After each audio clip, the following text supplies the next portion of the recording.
Street fights and self-defense scenarios are often discussed in the most extreme terms, which leads us to the most extreme conclusions when thinking about self-defense. Straight away we're talking about going to eye gouges, biting, attacking the groin, stabbing, shooting, killing, making other assumptions and saying things like, never go to the ground because you'll get stomped by several people, and there are needles and glass and there's lava on the ground, and demons will reach up out of hell and pull you down. But this is really starting with a very specific scenario that we're imagining here. It assumes a fight to the death with no other context. What caused it? Is it just a confrontation? Is it starting verbal? How do we stop it from escalating to death and maiming and disability? You got to start with the context of the fight, with the context of the confrontation, and go from there. Violence and confrontation run the gamut from imposing body language to nuclear weapons, and then there's everything in between.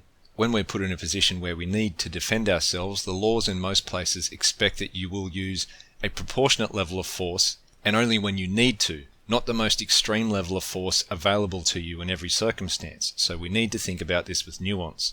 If you're a strong young man and a 75-year-old woman tries to slap you, it might be considered reasonable and proportionate to hold her wrist to stop her from doing that, and maybe walk away if that's appropriate. I doubt that she'll be able to catch up to you if you take off. Biting her nose off and smashing her head on the ground would be considered disproportionate and unreasonable in most places. The video you see now is an example of a real-life self-defense scenario. This man, who trains in Brazilian Jiu-Jitsu, was eating at a restaurant when another man tried to steal his phone. The victim resisted and held onto the phone, and they end up in a short grappling match before the victim throws him on the ground.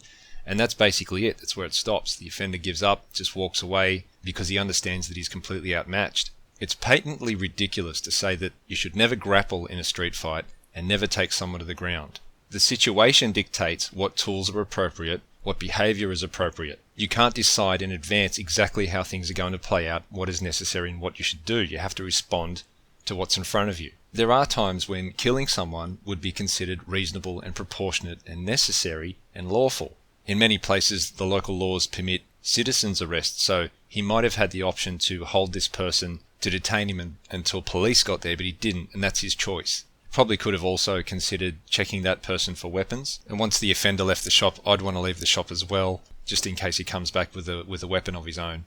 Think about how you would justify and explain your actions after the incident. If you try to explain yourself by saying something like, he deserved it, I wanted revenge, he needed to be taught a lesson, he should be punished, these are not justifications for self-defense. They sound more like excuses to assault someone. Was it necessary? In other words, did you have to do it to stop them? If so, could you have used a lower level of force to achieve the same outcome? If that's the case, then you might have used excessive force. And yes, this is all fine to say in hindsight, but that's why we use the term reasonable so often. Would most reasonable people in the same situation as you, under that stress, believe that these actions were reasonable and necessary and proportionate? You don't have to be perfect. When the threat stops, you stop. Learn about the laws in your local area and what is considered self-defense. You might be allowed to do a lot more than what I've described, but you need to understand what you can and can't do legally in your area. Otherwise, you might start out as the victim in a scenario and end up being the one who goes to jail.